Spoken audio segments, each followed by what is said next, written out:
UGC का बड़ा बयान, परीक्षा कार्यक्रम में कोई बदलाव नहीं। यूजीसी ने विश्वविद्यालयों की परीक्षा कार्यक्रम में किसी भी नए बदलाव को एक सिरे से खारिज किया है।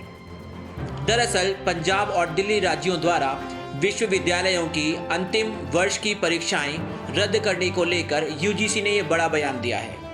राज्य विश्वविद्यालयों को संशोधित दिशा निर्देशों का पालन करने के लिए कहते हुए यूजीसी ने कहा है कि राज्य कानूनी रूप से इसके दिशा निर्देशों का पालन करने के लिए बाध्य है। यूजीसी की ओर से अमित खरे ने कहा कि यूजीसी अधिनियम के अनुसार राज्य सरकारें विश्वविद्यालयों की परीक्षाएं रद्द करने का निर्णय नहीं ले सकती है, लेकिन 11 जुलाई को पंजाब और दिल्ली जैसे राज्यों में कोविड-19 महामारी की वजह से विश्वविद्यालय की परीक्षा रद्द करने के बावजूद भी सरकार शनिवार को परीक्षाएं कराने के लिए अड़ी रही और कहा कि छात्रों का शैक्षणिक मूल्यांकन दुनिया में उनकी विश्वसनीयता सुनिश्चित करने और उनके कैरियर के अवसरों को आगे बढ़ाने के लिए आवश्यक है।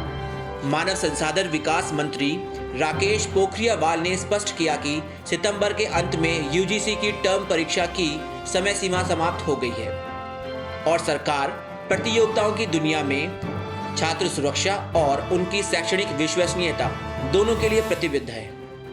पोखरियाल ने यह भी कहा कि इन परीक्षाओं के दौरान छात्रों की सुरक्षा सुनिश्चित करने के लिए मानक संचालन प्रक्रियाएं चल रही हैं। यह कहना अतिशयोक्ति नहीं होगी कि परीक्षाएं एक छात्र के जीवन में एक महत्वपूर्ण उपलब्धि है।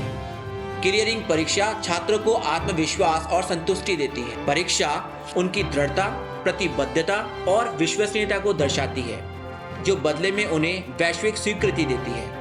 छात्रों के हितों को ध्यान में रखते हुए यूजीसी ने टर्मिनल सेमेस्टर परीक्षाओं को पूरा करने के लिए 30 सितंबर 2020 की समय सीमा तय की है। मानव संसाधन विकास मंत्री ने कहा कि एसओपी को स्वास्थ्य और गृह मंत्रालय के परामर्श से तैयार किया गया है ताकि यह सुनिश्चित किया जा सके कि छात्र सुरक्षित परीक्षा दे सके।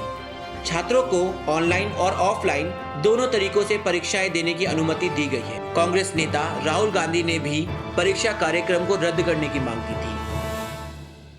इस तरह की लेटेस्ट जानकारी के लिए हमारे चैनल को सब्सक्राइब करें और नीचे दिए बेल आइकन को प्रेस करें और साथ ही अपने कमेंट बॉक्स में लिखना न भूलें।